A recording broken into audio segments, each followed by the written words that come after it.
about him, his ego, one-upping the other guy. And it was never about her and her needs. He was trying, but it wasn't for the right reasons. Yeah, facts. All facts. I was like so frustrated with him, and then this just him just completely missing the point and not getting it. And I will say, how it ended, it was kind of like, okay. Now that ended, no. I mean, I don't want to put no spoilers out there. People still got some Because more time to watch it. next week's show, so Right, so we're gonna cut it off. Y'all got more time for next week's show. Y'all go watch Sex Life, okay? Y'all got time to get y'all homework in.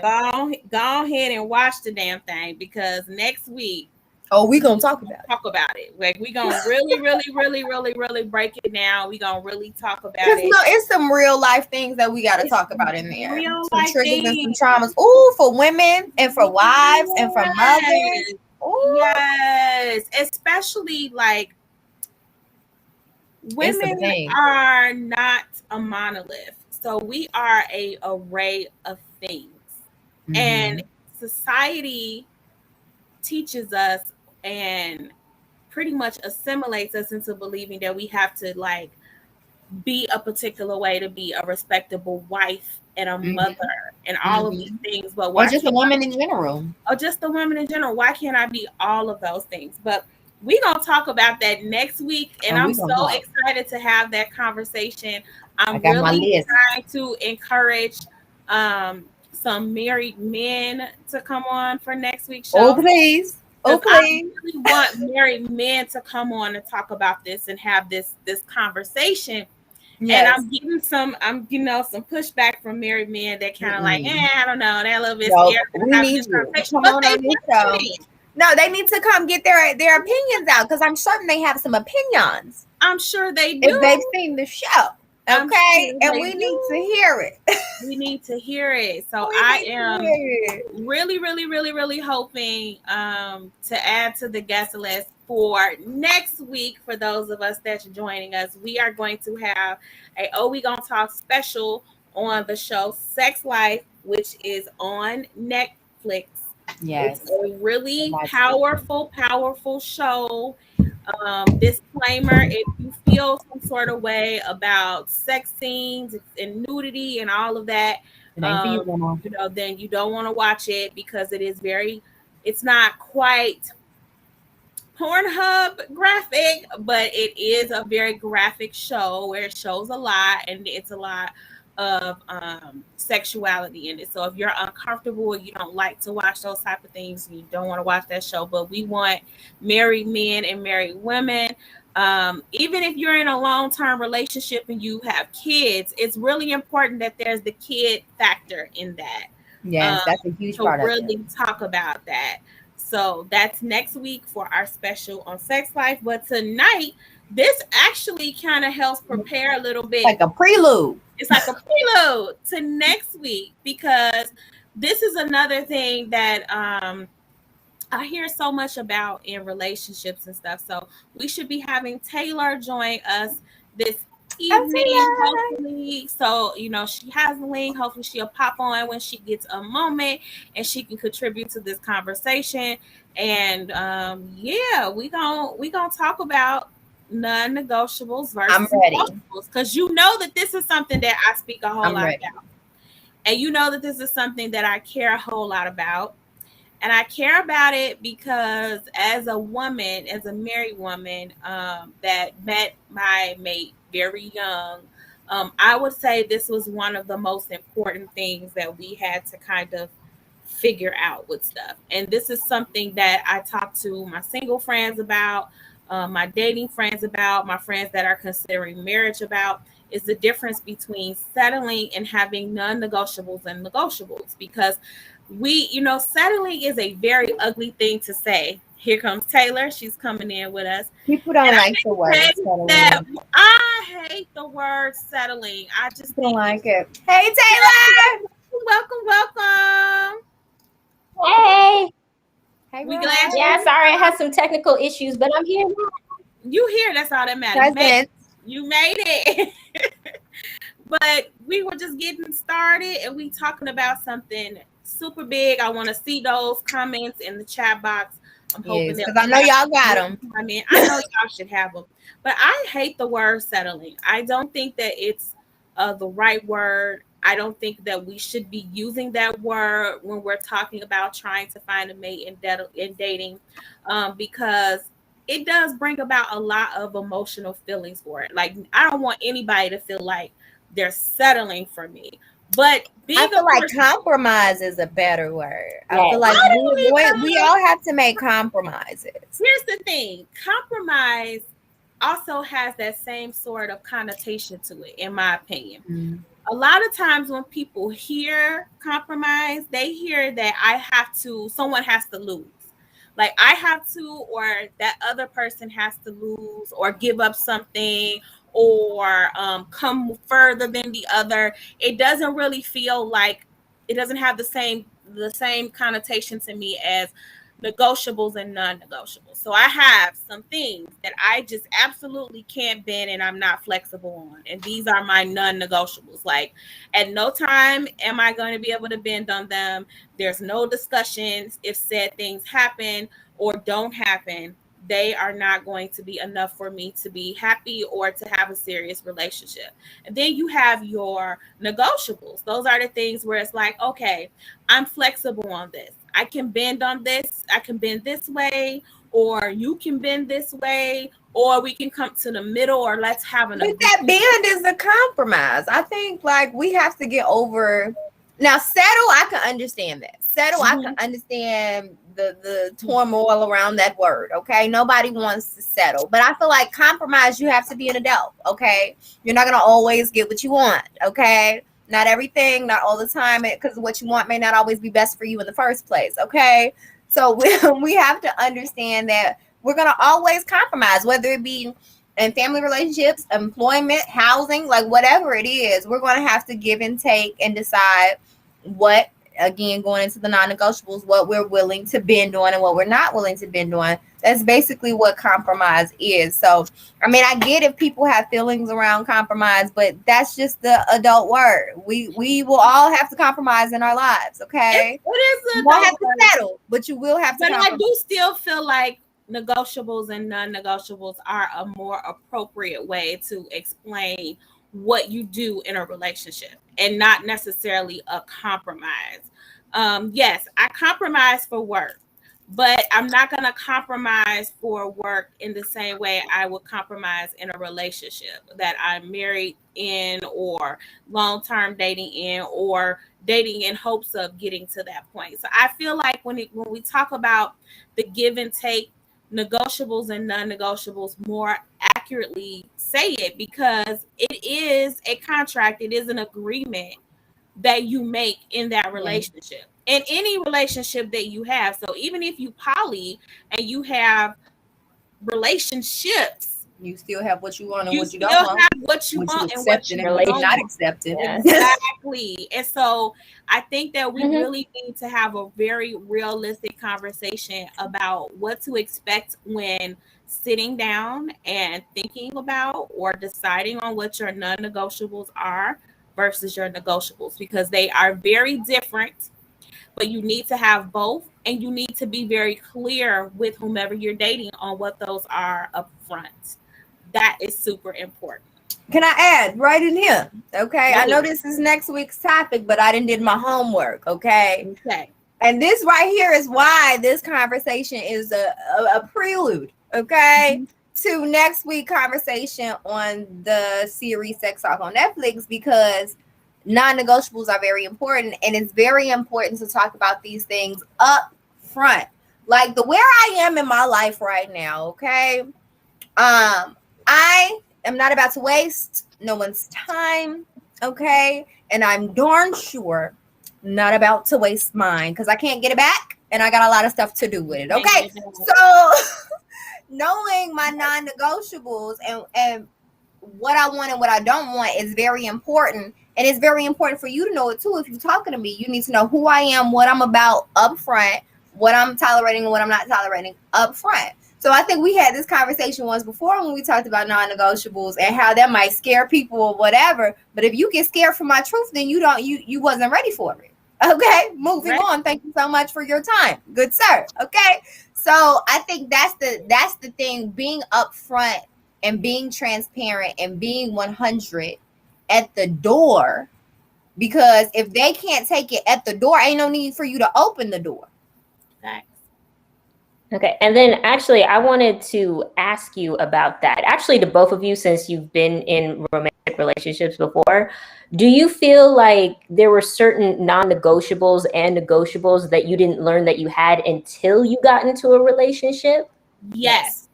Absolutely. Yes. Absolutely. Yes. That's absolutely. So hard, yes. For me, especially, I had a very I had one viewpoint of marriage before I got married. And this was my understanding of what marriage would mean for me and what marriage means for women and what marriage would look like, me being me in that relationship. So I had some things that based upon that I thought were very strong non-negotiables, but then I got to realize, like, as time passed, those negotiables aren't as strong as some of the other things. And so I really literally only have 3 non-negotiables in my marriage. Just 3. Yeah. That's it. Yeah. Only 3.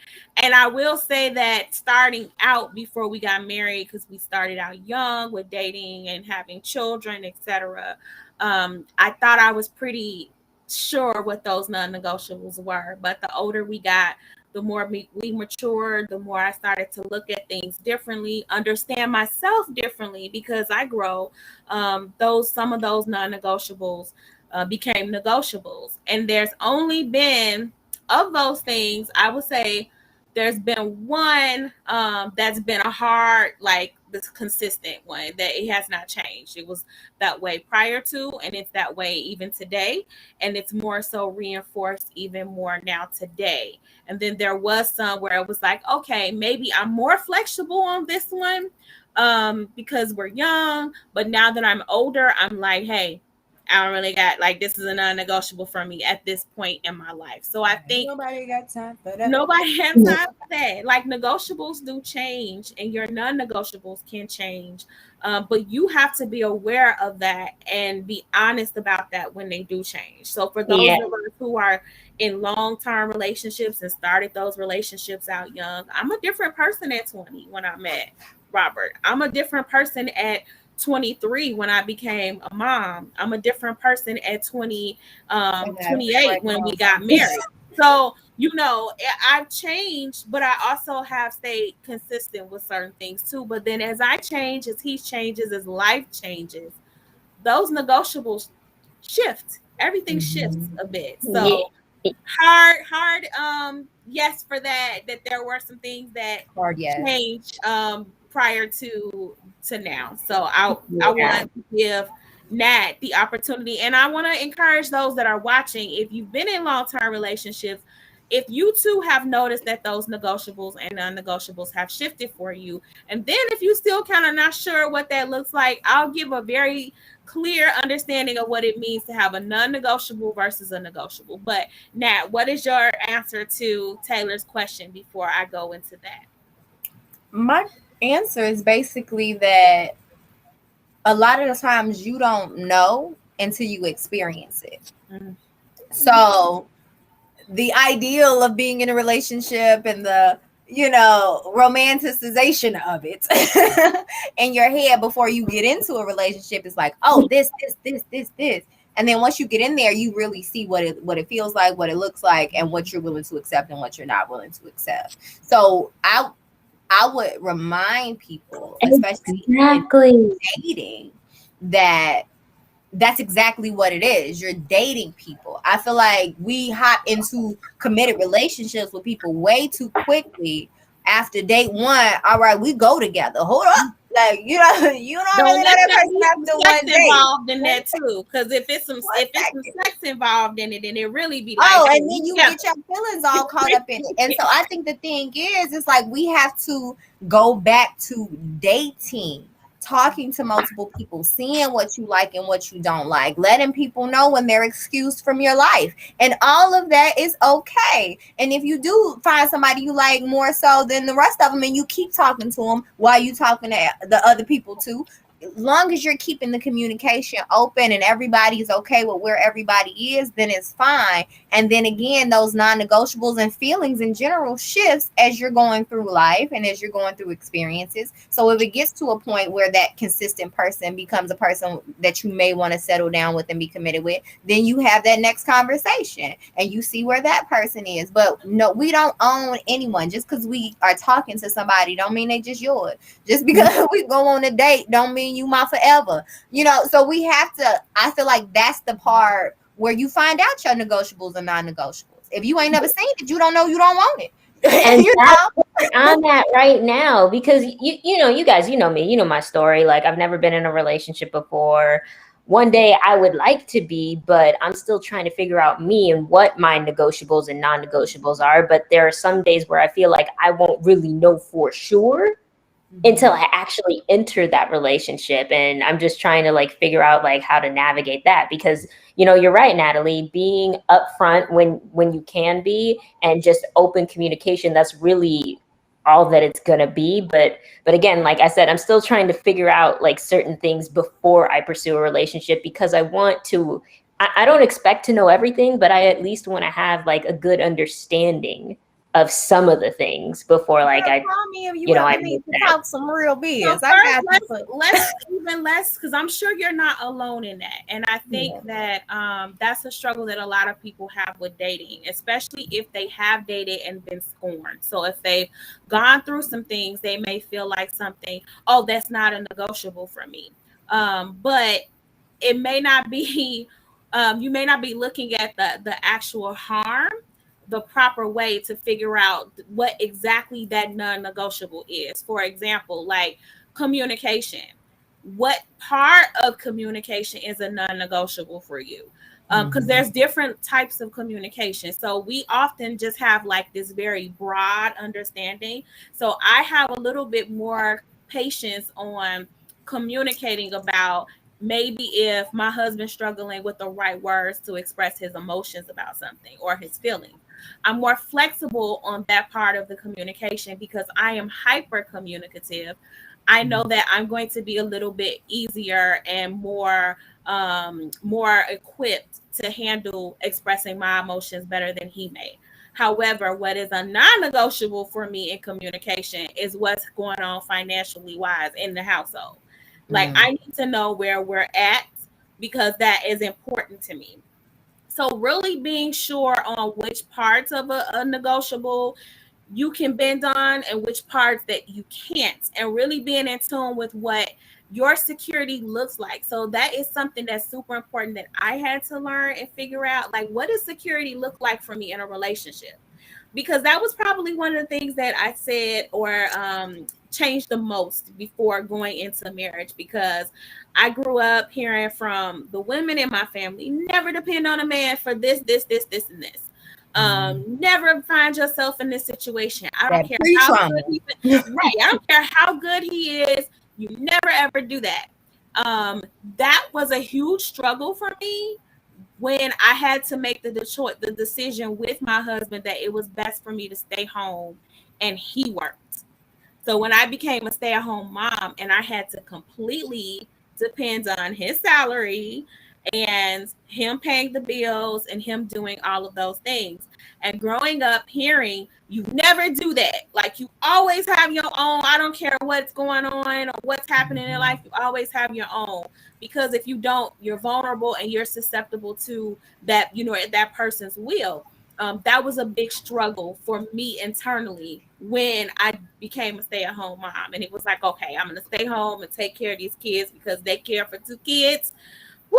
I might as well, especially in the field I'm in, I might as well send my checks over every month, every week to daycare. So it was like financially it made more sense, and emotionally and stability wise it made more sense for me to stay home and just be there for the kids. But that was a really hard thing, and it was a non-negotiable for me going in. It was like, I'm never gonna be a stay-at-home mom. I'm never gonna do it. You're never gonna have that much power over me whatsoever. I can't do it. But then when I got in that situation and I had to look at the bigger picture of it, even though I'm not going to say it was always a graceful look, because sometimes it was hard. It was a struggle because I had been trained to not be in that situation and to not go, to not succumb to that guilt, to not succumb to that little voice in the back that I was a failure because this man has me at his financial whim, right?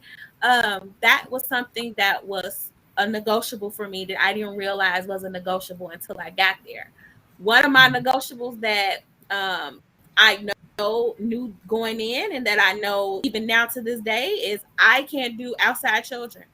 That's it for me. Like, that would be it for me. Like, listen, because I'm going to want you to be a stand-up dad. Every child deserves a father, but I can't help you do it for an outside child. And so that's a non-negotiable for me. And I remember having this conversation with someone before who was an outside child, and they felt some way about me saying that. And I said that, but that is, you may not understand it as the child that was the outside child, but as a wife and as a mother, that would do something for me. I wouldn't be able to do that whatsoever. But I also have a negotiable that a lot of women may not have, and a lot of women may think is problematic.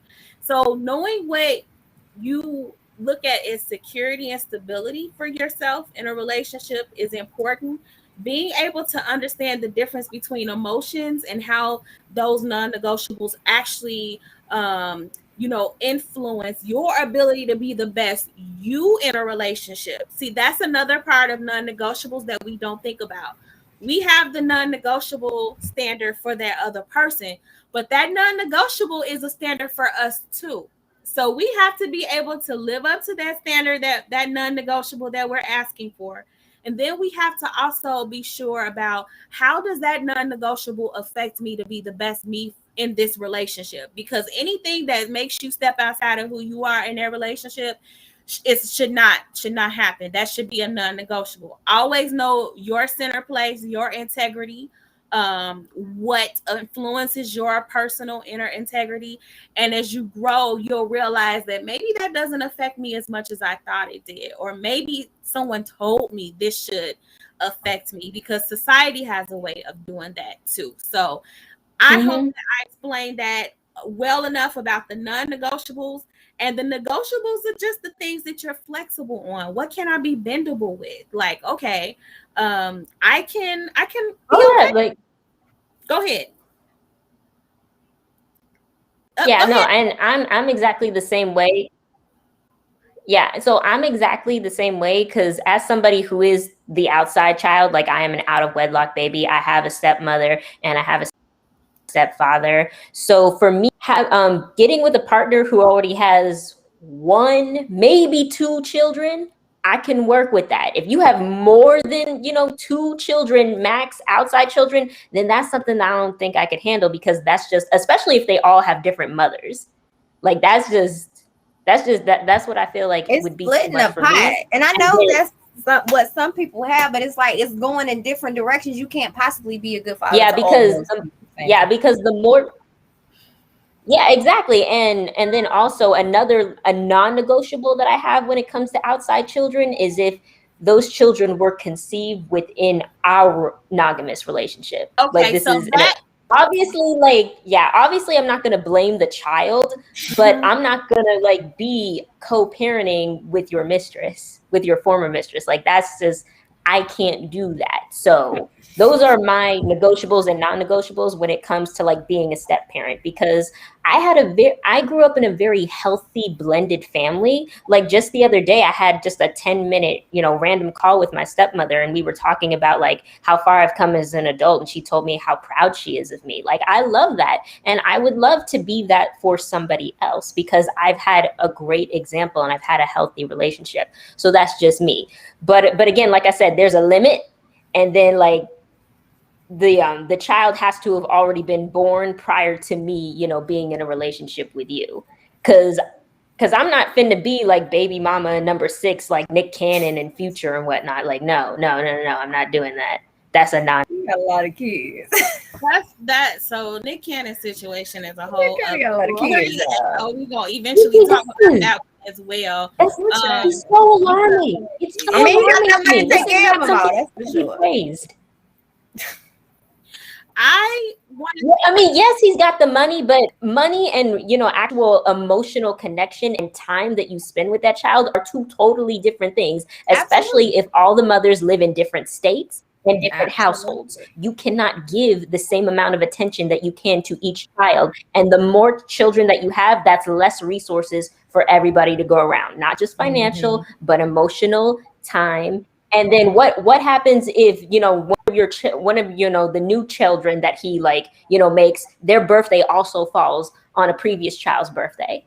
Whose Yeah. birthday are you gonna go to if the mothers don't want to do, you know, a dual Well, birthday? we're gonna do a joint party, okay? But I think Whose that's birthday the you thing gonna go to? too. When it comes to your non-negotiables, it also makes not a lick of difference what somebody else thinks about your non-negotiables because they're yours. And so where Yes. we may be like, no outside kids, 3 max outside kids, or whatever it may be. Somebody else may be like, all the outside kids. You know what I'm saying? But the thing is about that is that you have to be sure that's what you want. And that's that word we started talking about, settling, is not a thing because you feel like that's all you can get. I feel like that's the thing we have to be really mindful of when we're looking at non-negotiables. And what I really appreciate about what Taylor is doing is she's like, I'm not trying to get into nothing until I figure out where I am, who I am, what I want and what I don't want. And granted, like we said already, some things you won't figure out until you get in it. But you have to have a base of an understanding of who you are, self-love, and what you want and what you don't want before you get out there. Because if you don't, dating is supposed to be fun because you're just getting to know different people. If it's not fun, you're doing it wrong and you should reevaluate. But also it can be hurtful if you put eggs in a basket, that's a rotten basket and the bottom fall out. You know what I'm saying? It can scar you emotionally if you don't have the tools to heal, or if you're not in a good place to begin with. So when you're talking about your non-negotiables and getting into these relationships and really seeing what you want and what you don't want, you have to have a good base of who you are. Because if not, it can be manipulated. It'll go into, oh, I only deserve this, when you deserve the world and you deserve to get whatever it is that you want out of a relationship. I want to piggyback off a couple of things really quick. So the first thing is I want to be very clear on my non-negotiable about outside kids. If those kids were there prior to me and Robert getting married, that's not what I'm talking about. I mean children that were conceived within our marriage. Absolutely. Within our marriage. Absolutely no. And the reason that is a non-negotiable for me is not the reason what most people might think, outside of the fact it has nothing to do with the other woman. It has nothing to do with co-parenting with the other woman. For me, that is a non-negotiable because, one, that means that you are having unprotected relations with someone else, and that puts my body at risk, and that puts my life at risk. And if you're willing to put my life at risk in that way, then what other ways are you willing to put my life at risk for? And then another reason that is a non-negotiable for me isn't about splitting the pot or splitting the time. It's about that you didn't come and talk to me about possibly having something outside, because fidelity is not a non-negotiable for me. It's not a non-negotiable for me. Dishonesty is.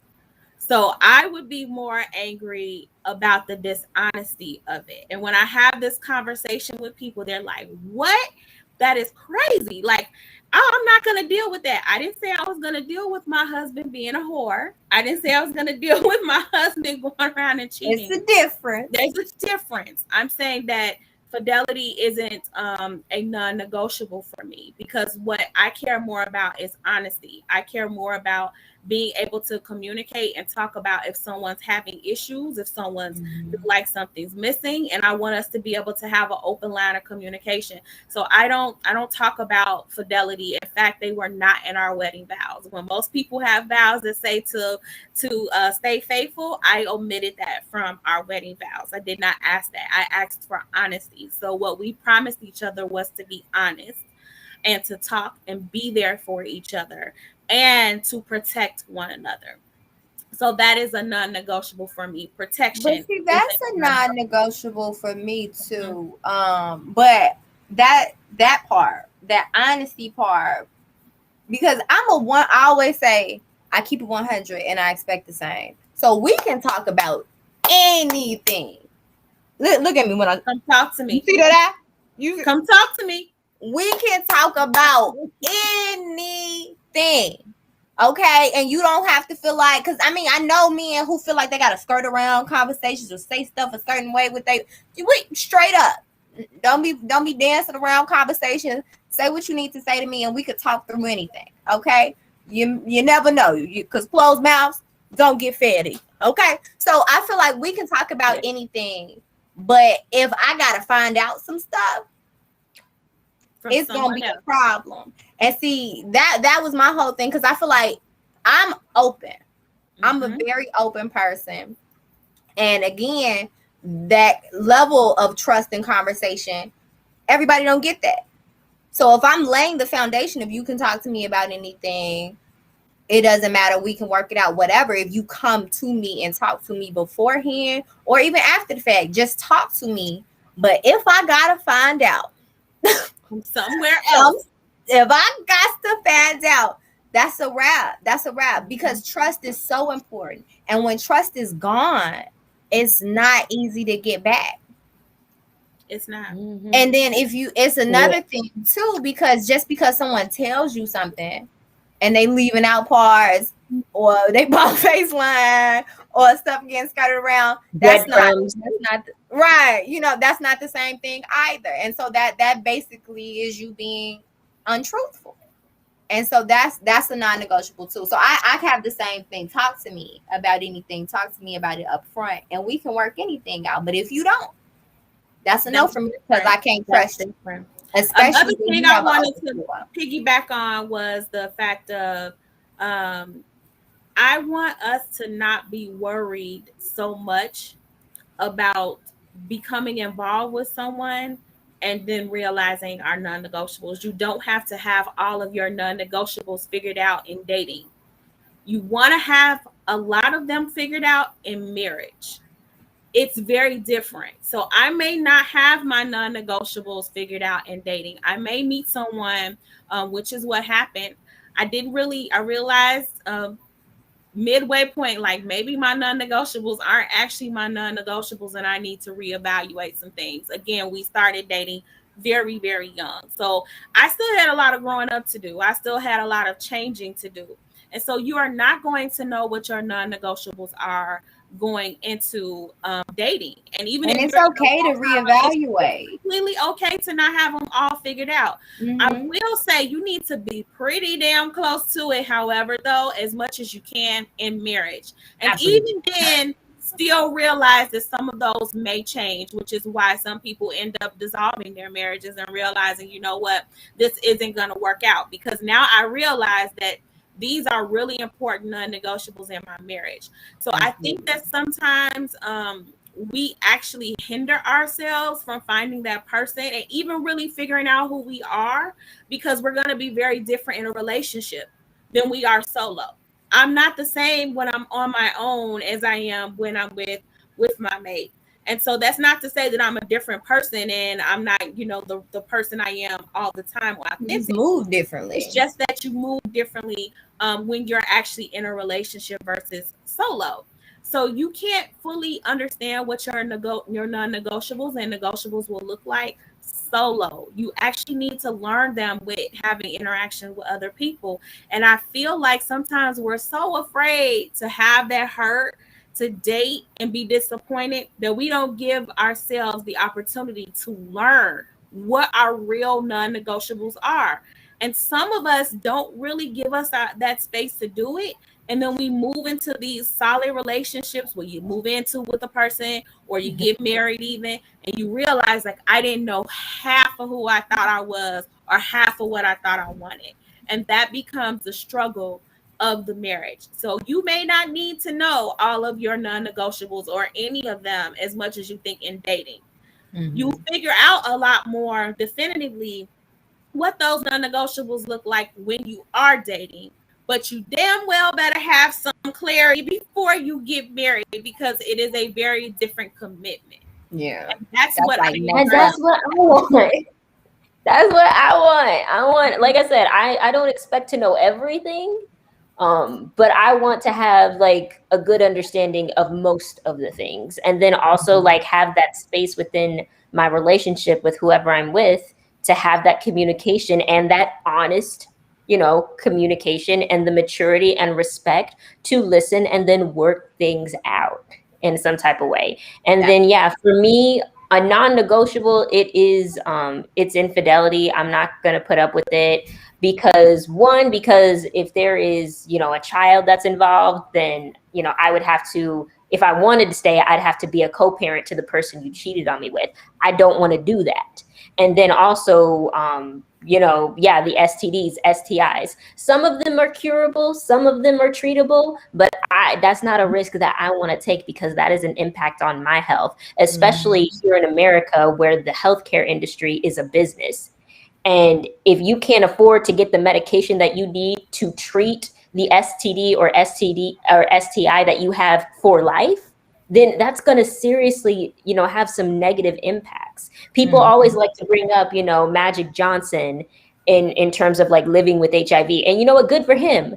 But he I got don't the know, point. y'all. I don't have Magic Johnson money. Those treatments aren't for free. Here's So the thing. Even if I did, I still wouldn't want to take on that. Like the logic in that is very problematic. I don't care if I had all the money in the entire world and can afford for a doctor to, transfer my brain into a perfect new healthy body. I don't care. I don't want any foreign things to invade my body, which may have long-term effects. And having a disease, that means that you are a lifelong medication taker, which is a very strenuous thing to do. So it's not even about having the money. It's about my body is my temple. It's the only one I get. I want to keep it as safe as I possibly can. Can I dart in right there? Go ahead. What you just said was very important, sis. I need you to understand how important what you just said was. Your body is a temple, right? But so is your mind. I need people to understand that all of this comes together. Your mental, your spirit, your heart, your body, all of that goes together. And so when we talk about and we think about our non-negotiables and what we're willing to tolerate and what we're not willing to tolerate, I really need people to start putting their mental health into play as well, because some people be tolerating some mental brainwashing and manipulation and flips and tricks, and they shouldn't be. And again, like we said earlier, you don't know what you want until you see it, or you don't know what you don't want until you see it. So a lot of people have seen nothing but mess their whole life. And so they non-negotiables and negotiables reflect that mess that they didn't see their whole life. But I need all of y'all to understand today. Maybe you may not be you. Pass it on to a friend if it ain't for you. Okay. Mental health is very important. And we talk about it all the time here at Oh We Gonna Talk. And I need you to have a show about it at the end of the month too. Don't forget on the 25th about Therapy Matters. So come on, it does. That is upcoming. And don't let somebody you dating have you all up and through this therapist and your feelings. Okay. If it happens, go to that therapist and talk it through. But we stopping that at the door. Okay. We not allowing no mental mess. Okay. Just because he ain't laying a hand or she ain't laying a hand on you don't mean that relationship is secure. Okay. I want to clarify that too, because I think that this is another issue with non-negotiables and negotiables and dealing in those with realism, because I think sometimes we're not being very realistic. You are going to be hurt by your mate sometimes. Absolutely. It's going to happen. Some things are going to happen. And not even just because you care. We're imperfect. We're imperfect people, and we're all traumatized in one way or another. And so to go into a relationship expecting that your mate won't disappoint you, won't hurt you, is setting yourself up for disappointment and hurt, because you too will also disappoint and hurt. There's not one of us that come to a relationship perfect. And I feel like sometimes us women, because we have endured, we do a lot, we go above and beyond, that we have this sense of arrogance at times where we have this bar and we don't really hold ourselves to that bar either, because you too are gonna disappoint and hurt. As phenomenal as a woman I know I am, as phenomenal of a wife as I am sure I've been, I have also fallen short at both. I think the part on that is yes, you're probably gonna hurt each other because you're two individuals coming together to create a union with two different thought tracks, two different backgrounds. You have to learn how to understand each other, and in the process of learning how to understand each other or what the other person wants, you're gonna end up messing up. That's the thing. I think the thing with that is not to intentionally hurt, because that's a whole nother thing. Not only not intentionally hurt, but also repair and be sorry. See, Yes. sorry is more than just a word, it's an action word. When you are sorry, that means that behavioral changes. So when you do something wrong, that means that you need to modify that behavior after that. Okay, I recognize that what I did was wrong, and now I'm going to do better. Yes. We are going to hurt each other because we are imperfect. We're going to misstep. None of us are incapable of hurting the other. And as women, sometimes we act as if we are perfect in relationships, and we are not. We are not perfect, ladies. And we have to be reflective of that. Because if you're going in thinking you have nothing to learn and nothing to grow with, then you need to just be by yourself, because a relationship is about growth and learning, and iron sharpens iron. We're supposed to sharpen one another. And so also every day of your life you should be learning something. If you're not, you're living wrong. Okay. I ain't saying it got to be a grandiose thing, but like every day of your life, you should be learning something. And especially a whole different person, again, with all the different backgrounds and everything we just said a second ago, you're going to be learning this person your whole life. Because again, even if you learn him at one point, he's going to change or she's going to change. We're constantly learning and growing and evolving. Nobody's perfect. Nobody's perfect. And so when you're talking about non-negotiables, and negotiables, the non-negotiables especially need to be something that you can offer to your mate. That is super important. So you can't say like, I need this for me, but it don't apply to me, because oftentimes the person that we're loving on wants the same type of love that we're expecting in return. And so we need to be able to meet that standard as well. And those non-negotiables need to be things that would completely or significantly impair who you are at your best in a relationship. So if you have a non-negotiable, it needs to be something that you're going to be able to say, hey, I can't, that's not security for me. So I can't be there for you. How I spoke about trust a bit ago and having that open communication with each other to talk about anything. I need that for stability. I need to know where you stand. I need to know how you feel. I'm going to also provide that for you so that you get it. And if you struggle with articulating it at times, we can get through that, but there needs to be the effort to make sure that you're expressive and that you're trying to communicate and such. And that's something that is, I wouldn't even say it's a completely a non-negotiable, because I'm flexible, as I said, when it comes to communication. I can be the person that comes to the table a little bit more in communication about emotions and trying to help with that articulation of where you stand. But when it comes to other things where it matters on my livelihood and those of our offspring, I have zero tolerance for that. Like, I need to know what's going on from day to day, and we need to be on the page, and I need to feel that, my household is stable and secure for those kids. And so that is something completely different. And I need for us as women to really sit down and pick apart what we're asking for in the non-negotiable. Not just, hey, I can't deal without this thing. What's the explanation in it? Why can't you deal without that thing? How does it impact your ability to be a partner in this relationship, so that you can communicate that to that person and they understand that I need to trust you. So I need communication, because I build trust on communication. That is a part of my language. I don't even say love language, just language, period. Communication is Right. important to me. So I build trust and stability on communication. So when I don't have it, I'm frazzled. I'm not gonna be the best me. I'm gonna be a little nervous. I'm gonna be anxious, and I'm gonna be all over the place, because without it, I don't know what's going on. I need to be able to see the light at the end of the tunnel. I need to know what's going on in the moment and where you see it going past the moment as well. And so that's something I need for my success in the relationship. I see you thinking over there. And one of my non-negotiables is something that you mentioned earlier, and that's that reflective piece. Mm-hmm. That, okay, I see that this is a problem, or we've talked about this as a problem.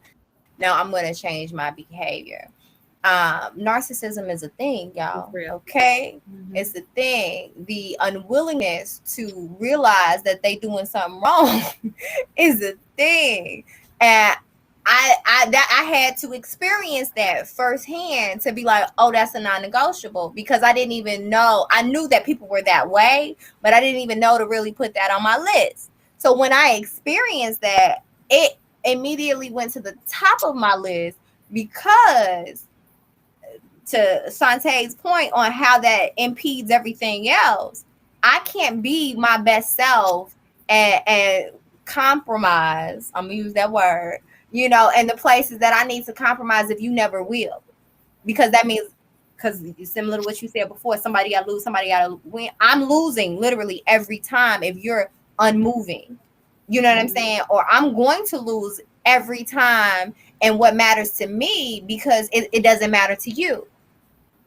And that's that part. So I can't be with a narcissistic person ever again, because I'm too caring, and I'll lose every time. And some people got slight cases of narcissism, but they come snap out of it every once in a while, whatever. But the thing about that is, you have to peep those signs early in those dating and conversation periods, so you can let that type of stuff go. And like I said, exit people out of your life when it's time, because you have to know what kind of person you are and who's going to clash with you. Not saying clash as far as fist fights or anything like that, but that won't sit well with my spirit or my life, because again, you'll lose every time with someone who never sees their flaws. You'll lose every time with someone who does not care enough about your feelings to do things that they know will make you happy, because they don't want to do it. Those type of things. So that went way high on my list. Again, to what we said earlier, once I experienced it, and I was like, oh, I can't do this, because it stops me from being my authentic self. Because now I literally have to fight you to see what's going on, or to fully communicate, because also selective memory come into play with people like that too. And that's really what it comes down to when you are trying to decide what your non-negotiables should look like. It's whatever those things are that's going to take away from you being your authentic self and being able to show up and be your best you. I want to be my best me in this relationship, for me, because it's important for me, but also for our family, which includes you, our children.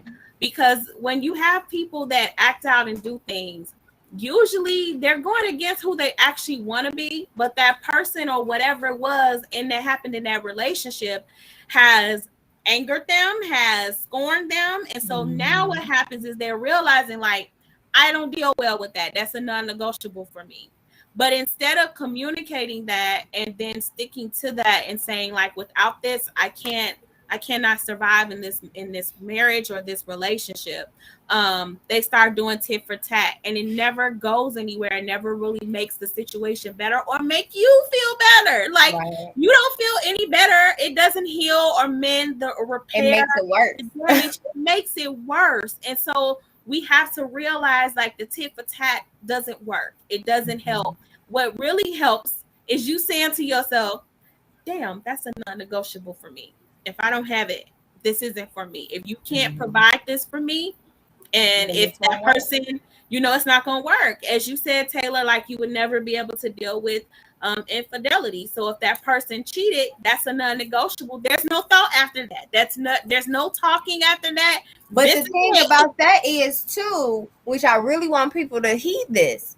Say your non-negotiables out loud. Tell your partner or the person you're talking to your non-negotiables. That way there's no confusion when those non-negotiable lines are crossed. You knew up front that this was this for me. So if you cared enough about this relationship, you wouldn't have crossed that line because I told you up front that this is what this was. You knew the whole thing. The opposite side of that. Exactly. Before you say it out loud, be sure that that is a non-negotiable for you too. Because if you say it's a non-negotiable and then you go back on it, then it really wasn't a non-negotiable. And then you also they will keep trying you. So have terms then. If it's a negotiable for you, have terms on what that negotiable looks like for you, which is what it is to negotiate, right? So it's like, okay, I can be flexible on this as long as it doesn't go all the way here, or if it doesn't include this, or this doesn't happen, or that doesn't happen. That's part of that. But we have to get in the habit of saying, like, I'm not sure how I feel about this thing yet. So I would need to, you know, do some exploration or some soul searching to figure out how that fits with me in a relationship. And not like, I can't deal with this whatsoever. And then that thing happens and you stay. And then you mad when it happens again and again and again and again. Because people gonna do what you allow them to do. But then it wasn't a non-negotiable and you weren't being honest with yourself about that. So you couldn't be honest with that person. And so don't say it unless you know it. And then you need to be willing to stick to it, which is a very scary thing at times. If you've been in a long relationship or if you've been married, especially if you've been married and you have children, you have to really be mindful about that non-negotiable, because when it comes time to really shit or get off the pot, you may realize, like, I don't really know if I meant that when I said it. Like, I don't really know. And then, you know, you have all of this fear and anxiety about going back on what you said. And that's also why those conversations are important when those non-negotiables start to shift. Like as soon as they start to shift, that's another conversation. And that's in marriage, that's in dating, that's in whatever. As soon as you start to feel differently, that next conversation needs to be had so that it's always clear what's going on and where you are in your relationship and what works and what doesn't work. And definitely. Yeah, and then also in regards to like the non-negotiable being infidelity. Yeah, I know I've come across people who, you know, prior to the children, they said that they would leave if there was cheating. And then after the children were born, then they decided to forgive the spouse because children were involved and they were concerned about how it would affect the children. So I don't judge them for that. But for me, I'm still like gonna do it. Like I'm gonna have a sit down with my kids, get them some therapy. But then I feel, and again, like I've never been in a relationship. It's all hypothetical. It may change 10 years from now, but who I am right now, like, yes, I don't feel like if I was. Hello? Yeah, we got you now. All right, yeah. So I was just saying, I don't feel like I could be the best mom I could be if I was angry and resentful and hurt all the time. You can't. My thing is, I'm not staying for no kids. If anything, I'm leaving for my kids. Exactly, that's what I'm saying. I'm happy, healthy, conducive relationship, and I can't show them that. I'm not gonna say this is the case for all people, but most times than not, that is just something that person tells themselves to feel better to stay. When you're done, you're done. And kids are resilient and they do get past it, and it's gonna take work. And so even if you're staying because you're afraid to deal with the repercussions with the children, that's a decision that you're making for yourself, and not necessarily about the kids. Because when you don't love your spouse, especially if it's their other parent, when you guys are fighting, when there's tension so thick in the house, it can be cut with a butter knife, with a plastic butter knife. That all of that pressure affects your children. All of that makes a very and how they see relationships. Yeah, yes, it sets a very toxic standard. It is. And kids hear and see and know way more than parents think they do. Like, you'd be surprised when you think you're having private conversations, you're not. And so when you're going about it with the mindset that it's for the kids, what best benefits children is having a healthy environment. If y'all can be amicable and split up and still be good parents to those kids, they will survive. They will be okay. And that's what kids fear the most, is when they hear about parents splitting up, is not having that. My parents are going to split up, they're going to hate each other, and life is going to be different.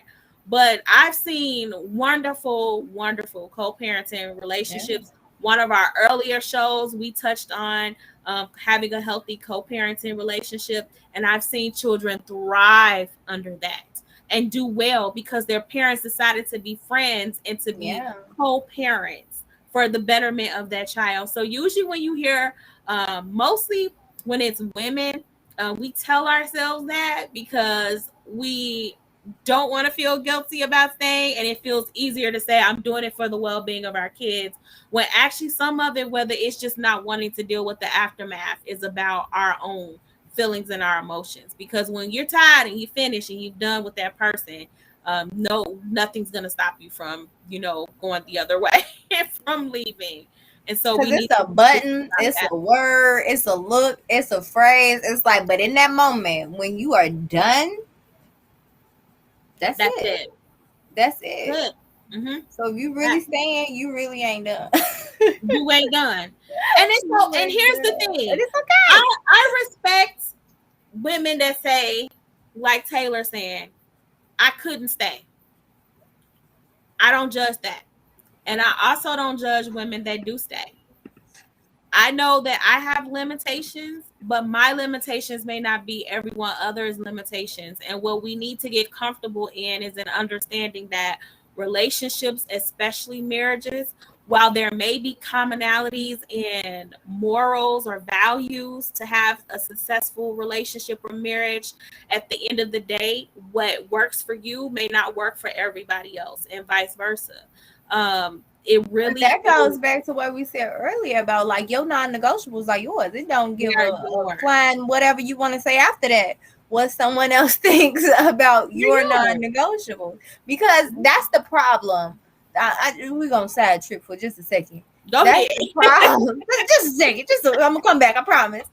But that's the thing about society, and going back to how something we said earlier about the stipulations that's put on women, right? Or mothers or wives. But you can say the same thing for men. Men have certain stipulations and things that's put upon them as well, that society has placed upon them. So when men decide to stay home with the kids and let their wife work, a whole lot of people gonna have a whole lot of problems with that. But that's their relationship. If that's working for their relationship, then live your best life.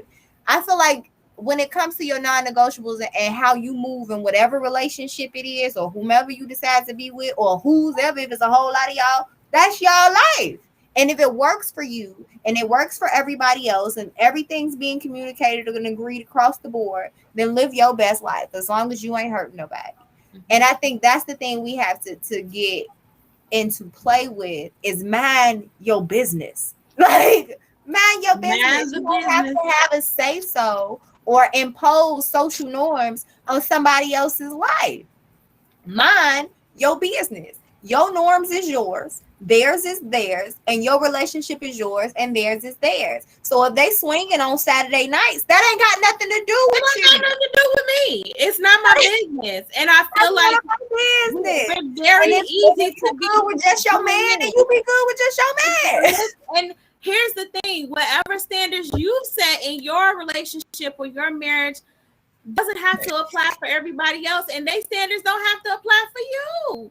Mind your business. Yes. Because everybody is different. Even if you've been through a similar situation. I'm talking about Taylor, and I'm talking about Wendy and Tabitha. Mind your business, honey. Even if you went through a similar, what you think is a similar situation, those are different people with different, again, backgrounds, mindsets, and Right. everything else. And guess what? Even if the situation happens again to that person, that is that woman's choice. And you don't get to comment on it or shame her for her choice. We have to do what feels right in our spirit, and we have to go with that for the betterment of whatever situation we have going on. We're not living lives for others. So Wendy was speaking from a place of her own hurt. Yeah, she was hurt. Her and I love Tabitha's response. She said, "Oh, baby, I wish you love." It was the shade, the church shade. I wish you healing, mama. Like, I love how she addressed that, because that's exactly what it was. Before I even saw her response after that, because, you know, I saw a video where it was Wendy's and then Tabitha's right after. As soon as she started talking, I was like, oh, she hurt. That wasn't nothing but pain. She was speaking from a trauma space. She was speaking, and she even insected herself in that conversation. That's not going to work, because when I did so and so, we also Tabitha asked for you. So I'm probably gonna get a little flack for this one, because I despise this man. I absolutely, positively despise Kevin Samuels. I despise. Oh, well, you know. However, if we're going to talk about accountability, there's something super important that we need to be able to do in that accountability, is really talk about us being the common denominator in everything. I don't care what happens to you in life. I don't care what someone else does to you in life. At the end of the day, you are still the common denominator in all of that. Whether it just means that you've allowed for certain things to happen because you didn't pay attention to red flags, or you made the choice to be acceptable of them. You gotta take your L's. Common denominator. Your L's. And you need to things happen to me in life. I take my L's, and I say this because I say this often. So if y'all knew and y'all ain't heard it before, L's is not always losses, it's lessons. Every time it's a lesson to be learned. It may not have worked out the way you wanted to, but there's a learning lesson in that. You got to pick up the pieces, analyze it, and move on. So my thing is, when something happened, and because I'm the common denominator, I look at that thing from an aerial view, and I'm like, all right, I did this, I allowed this, they did this, I'm not accepting that no more. All right, bet. Move on. Heal and move on. Okay. And too many people, that's why we talked about having that moment of reflection, and that being a non-negotiable as well. Or for some people, maybe it should be a non-negotiable if it ain't. Because if you can't reflect, you can't see what part you played in it. And you can't fix what you don't know is broken. So you got to take your L as far as your lessons. I look at that thing from aerial view, and I always take responsibility for what roles I played and how whatever went down. And I say, I'm sorry if I need to say I'm sorry, or if it's just within myself, I take my lessons and be like, I ain't dealing with that no more. And sometimes I move on. You need to tell yourself that you're sorry. Like, hey, girl, look, I feel I disappointed ourselves this time. I have allowed that shit. That's okay. One of the things that when I've had people ask about getting over breakups and stuff, the first thing I tell them to do is forgive yourself. Like, before anything else, you got to forgive you first before you start dissecting and looking at things. Whatever things you ignore, whatever things you allow, work on forgiving yourself first. That's the part that's going to set everything else off where it needs to go. And then you'll hit in the right direction. Oftentimes, we are so angry at that other person because who we're really the most angry at is ourselves. So we have to really be aware of that common denominator, which is us. And that was what was wrong with Wendy, is that, yes, this man may have mistreated you and did a horrible thing, but what things did you ignore because you were broken? Because it was signs. It was signs. What things did you allow because you were broken? Signs. And then what Wendy needs to do is have a talk with herself and say, I forgive myself for it. I wanted to try. I wanted to try and love that person despite. And I'm okay with that. We have to be okay with that failure sometimes, because it's gonna happen. And maybe it never does, but sometimes we're going to be disappointed, even if we're with that person. And we have to allow ourselves the grace to say, okay, I tried it. You know, I opened myself up to it. I realized that it hurt. It didn't feel the way that I wanted it to. I forgive myself and move on. And I feel like and that's a big trauma for women. A lot of women. It's a huge trauma for us. Outside of the relationship, on the other end of it, just not forgiving themselves for accepting what they did, or staying when they should have left, or not seeing the signs, or not believing somebody when they showed them who they were. We've not been there. I know. And a lot of times that happens because we have tricked ourselves in believing that pain is what's going to protect us, when actually reflection protects us better than any resentment, any anger that we could ever feel. When we realize like what we're really angry at, it's the most empowering thing ever. That is how you make the change. That's how you do different. You can't begin to fix something broken without even understanding how it's broken in the first place. So you need to really do that reflection and say, you know what, this hurt me and it made me feel this way, but I forgive myself for doing that. And it's all right. And I'm going to let it go. And I'm going to forgive me first. And then I'm going to let that person go. Because forgiveness is for us. It's not for the other person. And forgiveness doesn't mean acceptance. It's if I forgive that person, it doesn't mean I still have to accept you into my life. It just means that I recognize what you did was wrong. And whether it was because you didn't know no better, or you just chose to be that vicious of a person, whatever it is, I forgive you. That's what, you know, Tabitha did. She was like, oh, Wendy was she didn't realize she was trying to hurt me, but she was trying to hurt me. But girl, I forgive you. Right. I forgive you. And that's her business, okay? That's it. That's all. And that's it. You know, that's super important, because when we have non-negotiables and negotiables, they're not just for the person we're in the relationship with. Those negotiables and non-negotiables are for us too. So whatever it is that I feel like is a non-negotiable, it's for me. It's for my happiness. It's for me to feel good. It's for me to feel safe.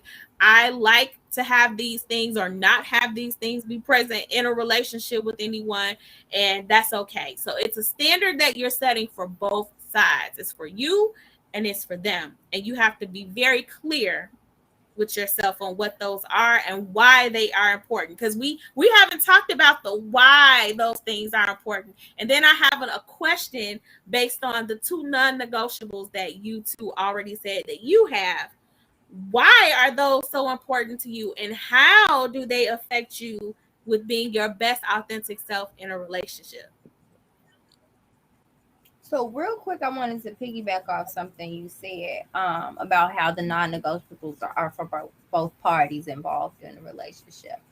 And we said this earlier too. When it comes to your non-negotiables and the standards that you're setting for your relationship and for your partner, please make sure that you are upholding to those standards as well. If you are expecting someone to, let's say, financially bring something to the table or do something for you, cater to you or whatever, and you're not willing to do it for yourself, then that's iffy. So if you like flowers and you want this person to bring you flowers every 2 weeks or however often, when you single, you better be buying yourself some flowers. Or, you know what I'm saying? Or if you want somebody to talk to you with respect, and it's a non-negotiable if they don't, and you talking to them crazy, that don't match up. Like, whatever you're asking for somebody else to do, you need to be bringing to the table. And as a self-love thing, whatever you're expecting your partner to do for you, or wanting your partner or needing your partner to do for you, when you're alone, you should be doing it for yourself. And bring what you are asking for to the table. And it was a whole thing that was going around about men asking women what you bring it to the table. That's a whole nother conversation. But I'm not saying you got to be bringing millions and bop, because that's already been talked about. A lot of men don't really care, or a certain men, the man I'm looking for at least, don't really care about how much you bring into the table financially, more so of what kind of person are you, how are you going to add to their lives, because it's proven that what men bring to a woman, they double, they make better. Okay, so whatever you bring it to me, I'm tripling. Okay, so it don't matter how much in my account, but no, I secured the bag. But go ahead, Taylor. You can answer the question first. Okay, so for me, the reason why, like, no, the reason why, again, infidelity is a non-negotiable, like I've said it before, it's just one, it's the disrespect, it's the lack of trust. Like, I don't feel like I could ever get back to a place where I could ever fully trust you the way that I did before, and I don't want to be with somebody so intimately that I don't trust. And then also, like, yeah, it's a health scare. Like, it's a health, like, I don't want to have to, because okay, yeah, you didn't give me anything this time, but who's to say that you won't ever cheat on me again? And what happens if you catch something and bring it home to me that time? Like, it's gone. Like, I can't trust you. Like, maybe there'll come a day, especially like if we have kids, I know that, like, to a certain extent I have to, like, make my peace with it for the benefit of our shared children. But I don't see how we could ever come back from that and still be a couple. And I'm not even sure, like, what the motivation for me is to invest that time in healing when I can just try and find somebody else. And then in regards, again, to the children, like I said, it's negotiable if you have up to 2 children from a previous relationship. Like, that's because of my experience. Like, I have a great relationship with each of my step parents, so I have no problem, like, being that for somebody else. It just 2 is the max, because again, like, it's the resources. The more children that you have, that's less resources to go all around. And I would rather go with somebody who has, no children, especially since I don't have any children either. So ideally, I'm going to want somebody who doesn't have children either. But like I said, but it's not a deal breaker. It's not a deal breaker. Like, if you're already a parent to one So child or it's 2 not child, a that's non-negotiable. yeah. Gotta use the terminology. That is not a non-negotiable. Gotta throw that in there. Sorry, I didn't mean to interrupt. No, it's fine. And then the what is like and then children that are conceived within the marriage, within our relationship, because especially if because that would mean, to a certain extent, I have to deal with the person you cheated on me with. Mm-hmm. Because if I stay, I have to co-parent with them, even if their child is the only child that they have. Like, I'm going to be the stepmother, and I can't. It's just too much. It's too much. I don't want to be a co-parent with the person that you cheated on me with. I don't want to do it. Like, if I already have children with the person who cheated on me and they had, like, another baby, then of course I'm going to encourage my children to have a relationship with their sibling, because their relationship with their sibling is going to be separate to, what's going on with the parents. So I will never hinder that relationship, but I don't want to deal with the parent. I don't want to deal with with the person that you cheated on me with. I don't want to deal with them. Like, of course, if there's like an event for the kids, as long as you don't say nothing to me, I won't say nothing to you. But I don't understand why you need to have my phone number. I don't need to understand why you need to talk to me, why you need to coordinate with me. That is the job of the person that we each share our respective children with. That's their job, to coordinate stuff. Don't talk to me. Why do you even have my number? Like, why do you even have my number? No. The person that you cheated on me with, that is their job, to coordinate stuff with you for our respective children. And if you happen to be an event that I'm an event in, like I said, won't start one, don't start none, won't be none. I'm not going to bring that drama to the children. But why are you talking to me? You can say hi. That's it. That's it. We saying hi. I respect that, but you ain't for none. I like it. What do you have, Nat? What is your why your non-negotiables are your non-negotiables? So I have a couple non-negotiables, and they were all from experience, realizing, oh no, not what we're doing ever again. Okay. So a non-negotiable for me is, one, never ever accepting anyone putting their hands on me. Never accepting that. and that was something I would say, you know, my grandmother and my mother, they all instilled in me really young too. And luckily I've never had someone put their hands on me, but I've seen it in close proximity, and I was like, oh, that's a no for me. Because I mean, you can't care about somebody when you lay hands on them. You can't. So for me, that would most definitely impede. Hold on. I want to say both ways, because I feel like when we talk about hands-on people, we always just speak about it from the point of view or perspective as a man hitting a woman, but I don't condone women hitting men. Either way, you so can't. Either way, yeah, same. It goes, period. yeah, Same. same. Period. Keep your hands Absolutely. to yourself. To yourself. As for women, I don't appreciate women putting their hands on men, because you're assuming because they're a man that they can't put hands on you. But I will teach my son to defend himself.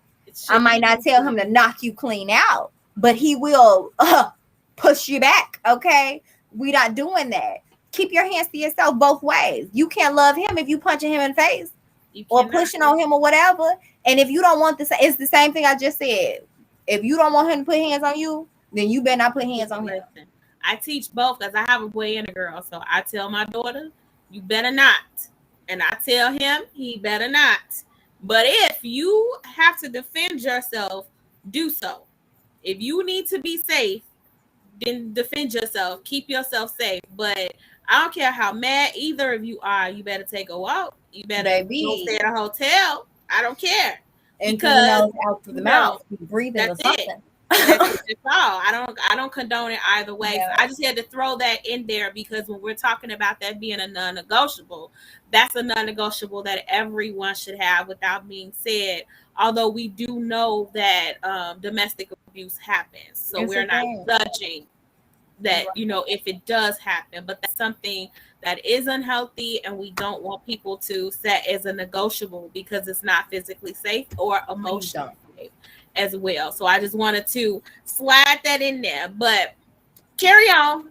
Sorry, I Kanye you there for a second. Oh, no worry. That's important. That's important on both ways. Nobody should be laying hands on nobody, and that's one of the reasons why it's my non-negotiable, because I'm not ever going to do that to you.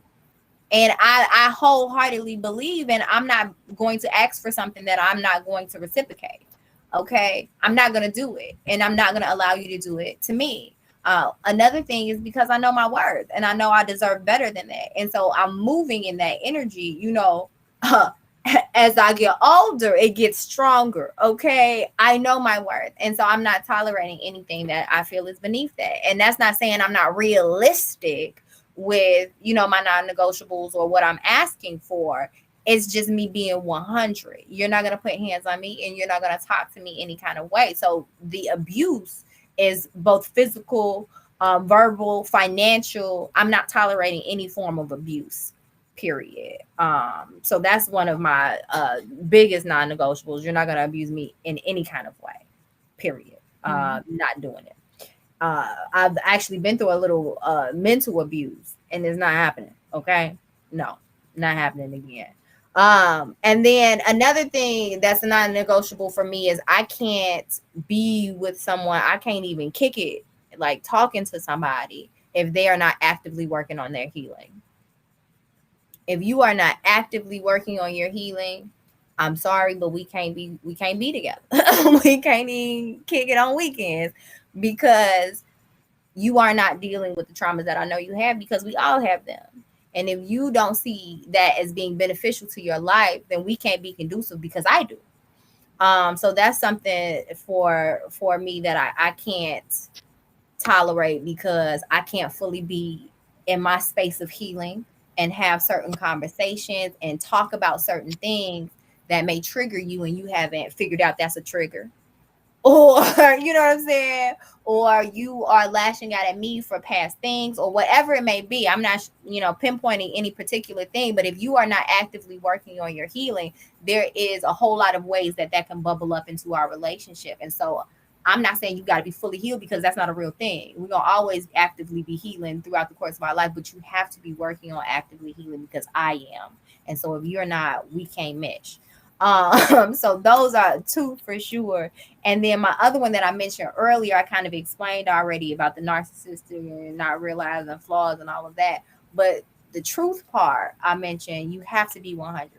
You have to keep it 100. And again, that's because I can't fully live in my truth and be myself when and be able to accept it as well. Not only be able to say what you need to say, but receive what I have to say as well 100, not with disrespect, but just being open and honest. Because if I'm allowing an open space for you to come and talk to me, and be truthful, I'm gonna need that same space. I don't want you to have to skirt and dance around conversations around me, and I don't want to have to skirt and dance around conversations around you either. Because I'm an open book, I'm an open person, and I need that to be reciprocated. And if it can't be, then we can't be. Like, we can't be. How are you ladies prepared to be the non-negotiable that you're setting for to be the non-negotiables that you're setting for others? So how are you preparing yourselves to not just have those non-negotiables for your mate, but for you? What are you doing to make sure that you're upholding that standard for you? Because remember, the non-negotiables and negotiables are for us too. They're not just one-sided. You want to go, Taylor? Or you want me to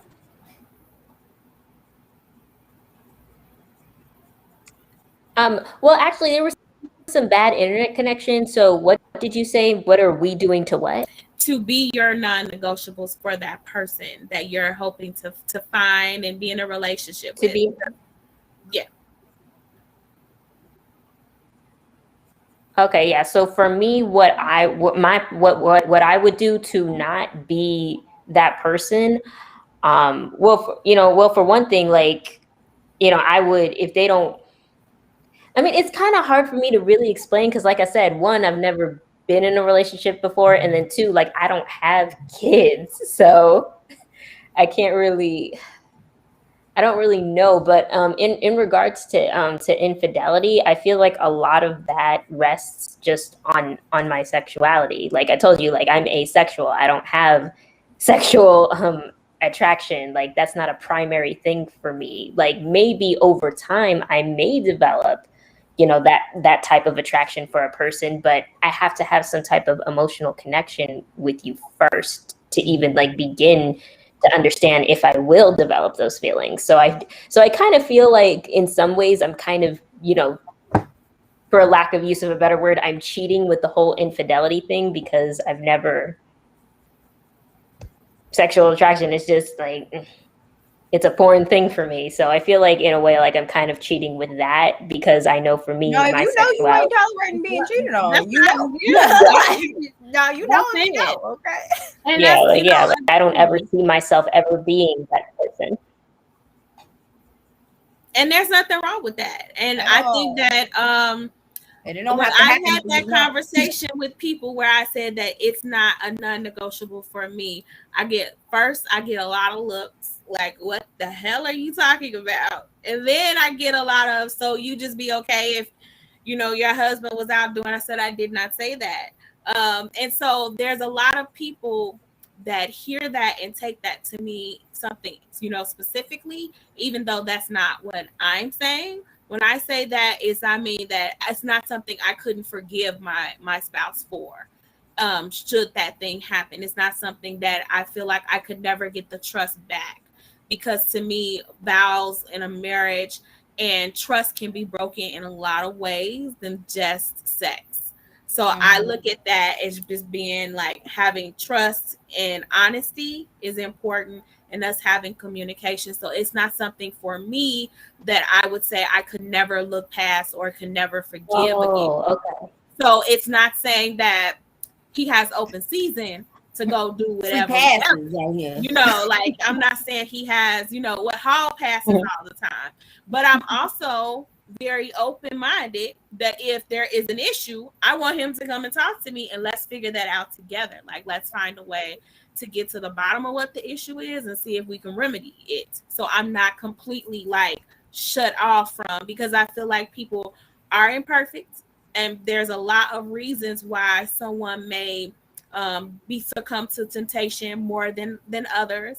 And so that's just my part of my growth process, and why I'm okay with not assuming that I'll just walk away, or because I'll just be done. I can forgive for that, but there are some things that I cannot forgive for, i.e., the example of an outside child in our marriage. And there's a lot of reasons for that. Like I said, one is that you didn't protect me. So by you even being in a position to have a child with someone else, that means that you were doing that unprotected, and you didn't think about what if this person was with others or had something. And now that there's a risk for me and my life and my safety, which in turn can be, life altering for our children that are already here.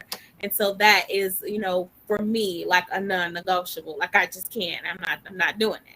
And Because feeling protected, I think, is a pretty solid non-negotiable, and it's not just what people think it is. I think when people hear, I need to feel protected, that's a non-negotiable. They like, oh, I'll fight for you. It's like, but it's more that's than not that. what I'm saying. I just It's commented. It's not just that. Right, for It's me, not it's just that that I need to feel protected financially, emotionally, like physically. spiritually, Like I do want you to make sure ain't nothing happening to me. But I also need to know you're gonna give me a hug and care about my feelings as well. I also need to know that I can let go, because that'd be another thing that people, men specifically, always say women don't want to let go or trust the man and all this other stuff. I want to be able to trust that you can handle these finances and you be good. You know what I'm saying? I want to be able to trust. That's all a part of protection that people don't necessarily think about when they either hear I want to be protected and that's a non-negotiable, or even sometimes when they say it. So I just commented on this. Someone posted this in one of the groups, the big groups of, I think it's the Black Coalition group, about Black women. What do you need from us to feel better about Black men? And that was something that I mentioned, is that provision in protection is not money and a gun. Like, it's so much more than you got money, or you can fight, or you can knock somebody out. Because you can have money and know how to fight, and she still don't feel protected. Here's the thing. I need to know that my spirit is safe with you, that you're not going to put me in a space where my spirituality is at warfare. Whether that means someone is talking about me negatively, or plotting on me, even or praying over me in a negative way, etc., or that you're even helping me remain spiritually grounded. That is protection. I need to make sure that you're providing for me, in a sense that if I've had a rough day at work, I may need to be to be hugged or comforted, or just to hear that I believe in you, because I may not believe in myself for that day. So I need to make sure that you're telling me that you're rooting for me, and you're my cheerleader, and or my coach, and you got my back. That is provision as well. And I think that for us to really progress together as a community, we have to really get out of this idea that a man's provision is only monetary and making sure that nobody come and do physical harm to you. Because who do you protect me from if I can't tell you how I feel, and then you abuse my emotions, or you abuse my mental health? Like, so who protects me from you? So you want to protect me from everyone else, but I really need protection from you. And so it's much more than just that. And so protection is very important to me, but protection also includes not letting anybody talk about me in any way, that you're going to defend my honor as if it's your own, because I am a reflection of you. If I'm your mate and you chose me, I'm a reflection of you. So anybody saying something or speaking of me in a negative light is a reflection on you as well, and your choices as an adult and as a person. So I need to make sure that you're going to protect and safeguard that too, and that I'm off limits, because you damn sure gonna be off limits for anyone else when it comes to me. Back to, like, I can say whatever I want to say about my man, but you better not say nothing about my man. Like, you better not. Like, you better not ever. Excuse me? Like, I've been giving you permission to do that. So we really need to get out of that understanding that provision is just making sure you bring home a check, and you got a fortress or a moat around your house with alligators in it and barbed wire fences. Like that's all fine. I feel safe, but I feel safe, but am I safe inside this castle with the moat? Am I safe? And I think one of the major things is that emotional protection piece. Because like you said, people can bring home some money and pay some bills, cool. And sadly that's on the decline. I'd be like, bro, what y'all doing out here? You know what I'm saying? But so that's really important as well. But then also, if I can't feel emotionally safe with you, where like you said, if I'm having a bad day, or I had to work a double and then do some extra stuff for my family after or whatever, and I gotta come home, cook dinner, wash the dishes afterwards, fix plates, run my own bath. Come on, like a helpmate is a non-negotiable for me, and I know that caused a whole uproar on one of the other conversations we had. But that's a non-negotiable because I'm going to bring that to the table. Like whatever you need assistance with, I'm down. I'm like, how can I help? You need me to make some calls? You need me to invest? What do you need? You know what I'm saying? So I need that same energy. Whether it be business wise, home, relationships. We're gonna talk about this next week. Sex, whatever it is. Woo, next week's conversation. I need that same energy. I need a helpmate because I am that, and I'm not gonna ask you to do something that I'm not gonna bring to the table as well. Yeah, absolutely. And I feel like we've talked a lot about those non-negotiables and negotiables, but one more thing that we also need to emphasize on is realism in having non-negotiables and negotiables, because I feel like sometimes us ladies, sometimes us girls, we have some very unrealistic.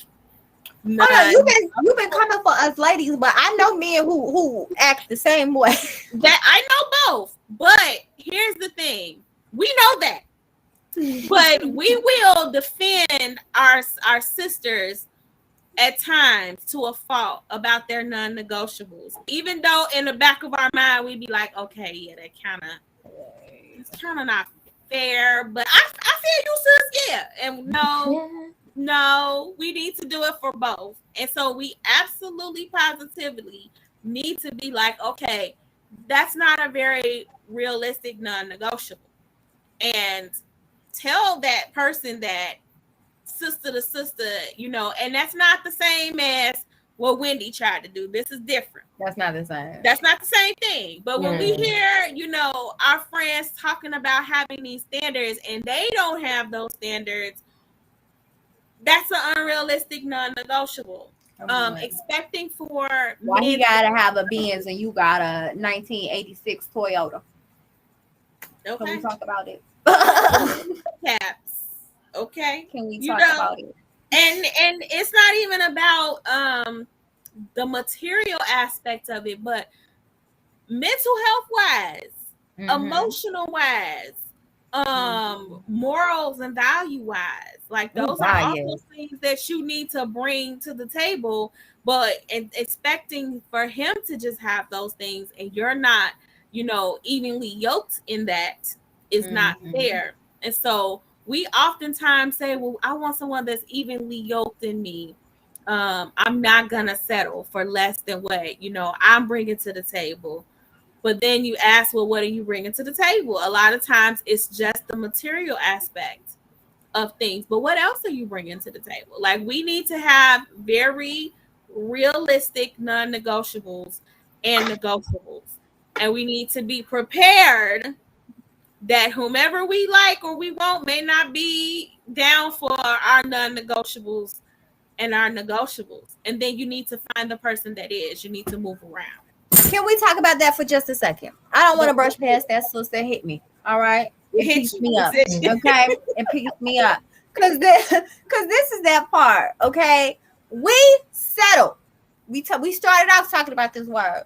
We settle way too fast when we think the person that we like, for whatever surface reason we like them, is going to get away or potentially not be okay with what we want. So we shrink. As women, we shrink a lot. we shrink ourselves in different situations, especially as Black women, because that's a whole nother level. We shrink a lot for a lot of different reasons. But baby, when it comes to, oh, that man fine, or I like him, or I like her, or whatever it is, we shrink ourselves based on what we think that person may want or what that person may be comfortable with. And then we end up in situations that we don't want to be in later on, when you should have been authentic. Talking about next week. I'm sorry, I wasn't trying to, but that's a. I wasn't trying to. I promise I wasn't. But that's a real thing that happens with us, and we have to stop that. Please, my heart, like you punched it. Stop shrinking yourself to be with people who you were not meant to be with. If you wanted to talk to them and kick it with them, cool. If you just passing through, but do not settle and shrink yourself to be with somebody that you are not meant to be with. State your claim at the door. One thing that you said, Sante, that was really important was like, it's a negotiation. This is a business deal.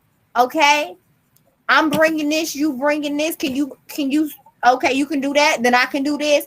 And it's okay to talk about those things. I think a lot of people want that swooping romance, and not saying you can't have that. You know what I'm saying? You could definitely have a swooping romance, but as we swooping, we also gonna be negotiating, because I need to understand that you're gonna be able to bring to the table what I need you to, and that you also know what you want, because I need you to know what you want from me, and we're gonna work that thing on through. You just touched on something about with the swooping romance. That's also and often one of the unrealistic non-negotiables that go out there into relationships, is having this expectation that the romance is going to always be there, and that this man is always doing this, and he's be like the Notebook. It's just gonna be it's not because sometimes even as women, we are not meeting that standard for whatever, and it may be very warranted, or there may be influences as to why we're not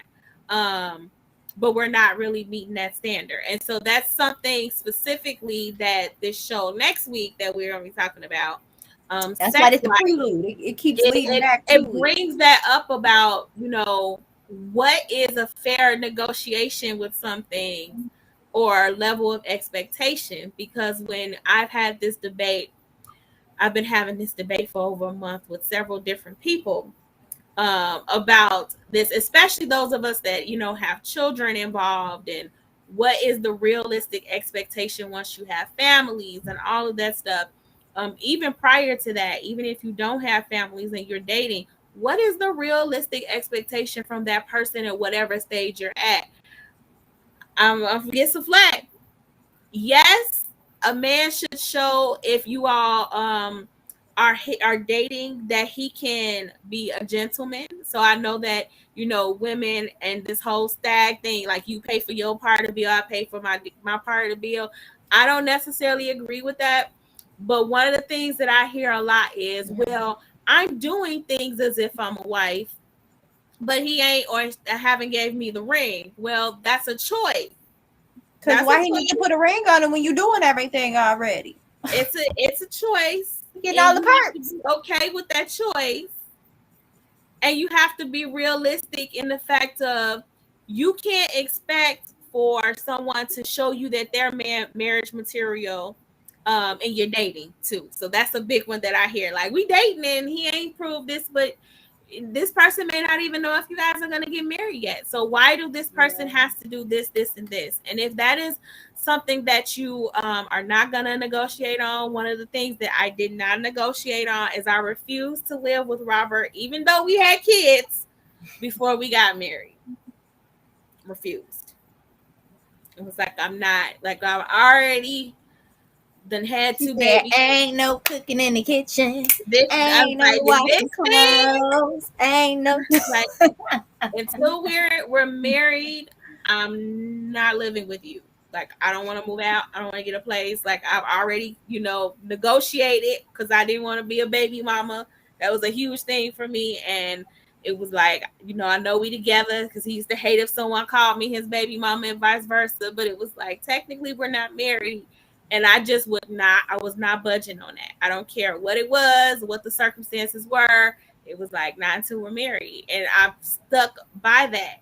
So while some people may have felt that that wasn't realistic because we had children, it was very realistic for me because it was just like, this is like truly we're It's together. also none of their business. Mhm.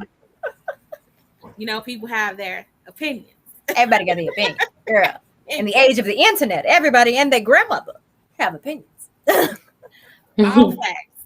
But before we start heading towards the close of the show, normally we go all the way to 10 o'clock.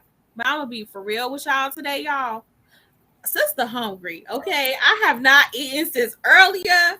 I'm surprised y'all ain't heard my stomach going off the chain, or my stomach been all kind of yelling. I could have offered you a seaweed snack, Shh, listen, I ain't ate since like early afternoon, and my stomach is angry with me. I'm surprised it ain't just popped out and started turning stuff over. Like, forget this computer. Like, flip the table. everything got to go. So I can't. I'm just telling you. I gotta fix this. But I want closing thoughts on you ladies' non-negotiables. And when you tell us about your non-negotiables, do you feel like maybe some of the ones you have may change after we've had this conversation? Taylor, you want to start? Okay, yeah, sure. I will go first. So, in regards to infidelity, I don't see that ever changing for any reason. Because like I said, once the trust is gone, like, yeah, we may be able to rebuild trust to a certain level, but I can never fully trust you the way that I did before. And I don't think that it's good to be in a relationship where you don't trust people.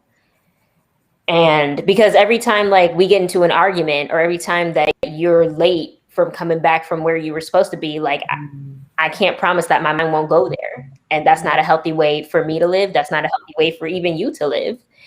And, again, with the children, like I said, as of right now, I feel like the children, that may be the one thing that that later we can renegotiate on, except for like, again, children conceived within the relationship with me, because I don't want to be a co-parent with who cheated on me with. I don't want to do it. And then another like non-negotiable that I really didn't talk too much about, but a non-negotiable that I have, again, is communication and honesty, especially for somebody that's like inexperienced as me. Like I need to be upfront and honest with you, because I don't have much experience. I don't know what I'm doing. So we got to figure something out. So yeah. Facts. I'm sorry, I had put y'all on mute because my stomach was growling again. So it was just like, this is ridiculous. It's like loud. I'm embarrassed. I'm ashamed. Girl, I ain't heard that. Just so you know. Listen, I'm glad, because this mic picks up everything. Usually, last week a kid almost killed himself, or 2 weeks ago he almost killed himself with ketchup, and y'all heard that. So I'm like, the mic is literally right next to my stomach. I'm like, they gonna be like, what is that? They gonna play this back. Well, you had already announced that you was hungry. Woo, girl, my stomach is like angry. I don't know. I hear you though. We coming, Belly. Chill out. We Sis, almost there, babe. Your take on tonight's episode, and if some of your non-negotiables may be negotiables. Okay, so you know I got my list. Okay, got a list. I got my notes. All right. So protection is one of my non-negotiables that will never change. Again, for a whole lot of reasons, and it's not just physical protection, like you squatting up in the streets. That would be nice as well. You know what I'm saying? But also mentally, spiritually, financially, and physically, I want to feel secure and protected in our relationship. I want to know that you have my best interest at heart, and it's not just for your ego or for you, but for me as well, and then us as a unit in our family. If I can't feel that from you, then we can't be together. In all of those aspects, not one of them can be lacking because they all add to the greater picture of our relationship. So protection in all of those forms. But then truth, trust, and communication, baby. Woo, if you can't talk to me, we gonna have a problem. Cause we need to talk. Like and I'm a talker, if y'all didn't know this by now. I can talk about anything. I will talk about anything. So if you can't talk to me, we're gonna have a problem. And not saying, to Sante, your point earlier on, that if you're a learner, you know what I'm saying, you're slow to communicate, but you could figure it out. But I need to know how you're feeling. I need you to be comfortable enough to say it respectfully. Even some stuff that I need to hear about what I may be saying or doing or whatever.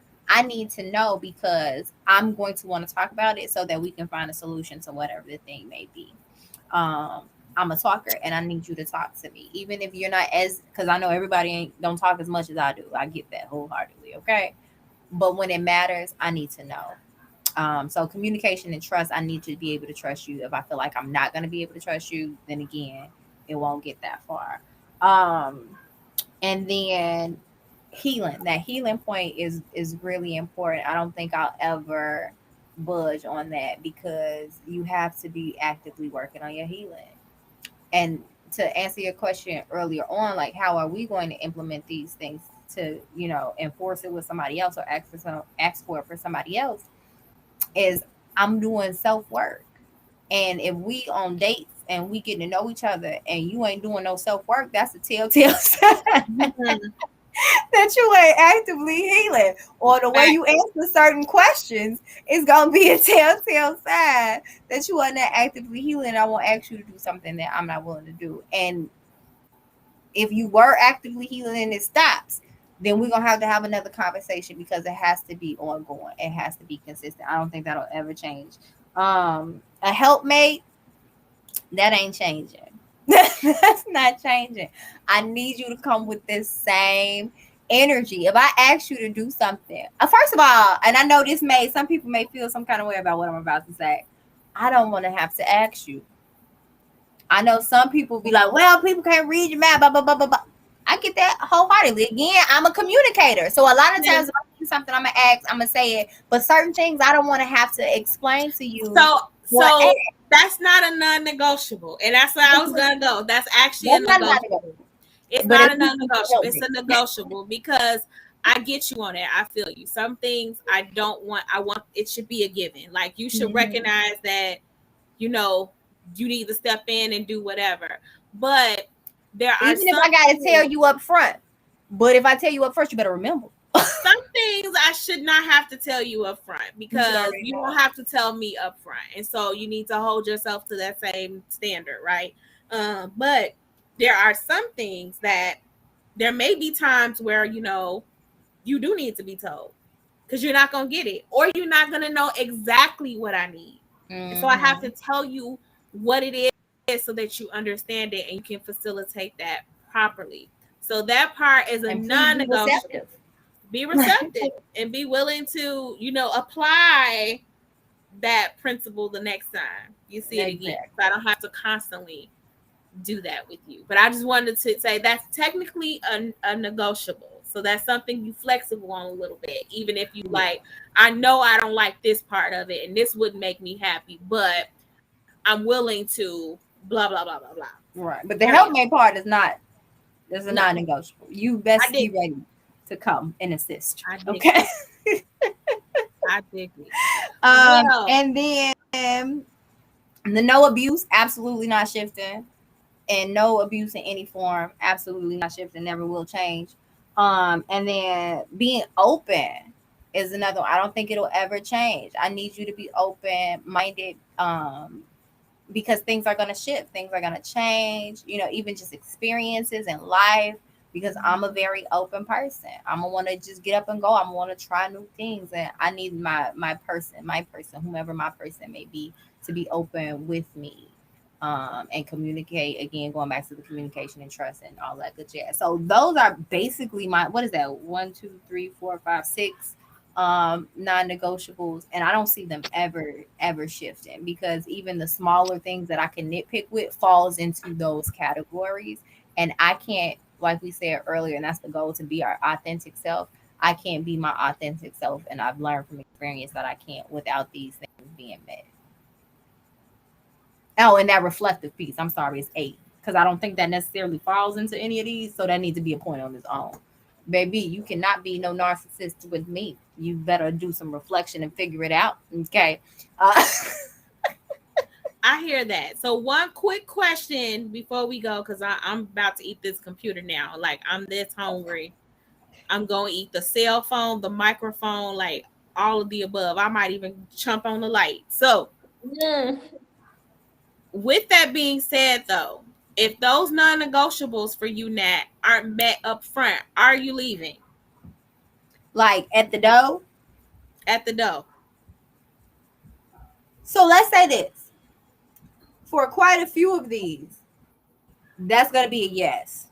I think the only one that I'm willing to be like, if you're open enough and receptive enough to like learn and grow, which goes into the open part of it, maybe we can work some stuff out, is in the let me really figure that out.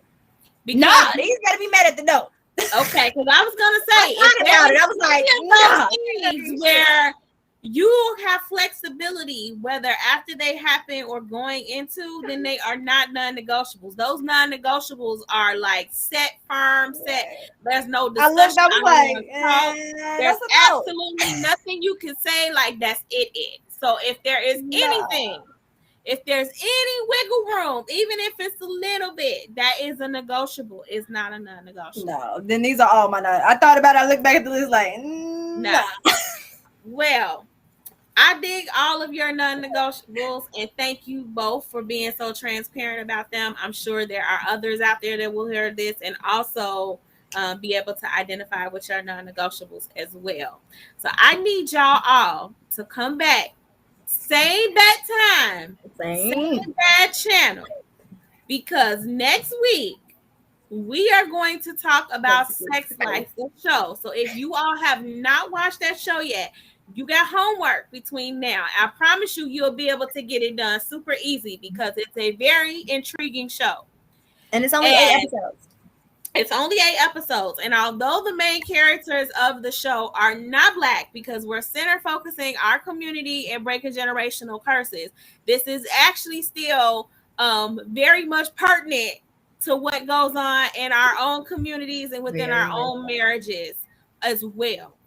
So, and it's something that needs to be discussed. It's multi-layered. So I'm actually super worried 2 hours ain't going to be enough, because this show has triggered many. And for different reasons. And we all can't, it's like split. Women on one side, men on the other. We can't get on one accord or see the other person's perspective, when I actually see all perspectives. But I see it across the board. I even see his perspective, but I'm still kind of leaning real hard towards some other things. So this is gonna be an impactful conversation. I've already been having it for months, but please join us. We are also still hoping to have some married men commenting on this conversation. Okay, I'm gonna see these chat bubbles like lighten up the screen next Wednesday. I need it. This is an important conversation we absolutely need to have, and it's one that definitely is affecting our long-term relationships and marriages, which also include children. So I really want the perspective of those that are in a family situation and have children. So join us next week for that. I got to go, y'all. I'm starving. I'm about to eat something or somebody if I don't get something. Need a fruit cup? Right. Get that woman a fruit cup, Robin. What a producer. I don't got no fruit cups. You know what? I'm still devastated about the fruit cups. I still feel some way. Get this woman a fruit cup, Robin. Don't throw it. Just, you need 3 cc's of fruit cup. We will see y'all next week. Thank y'all for joining us. Good night. Bye.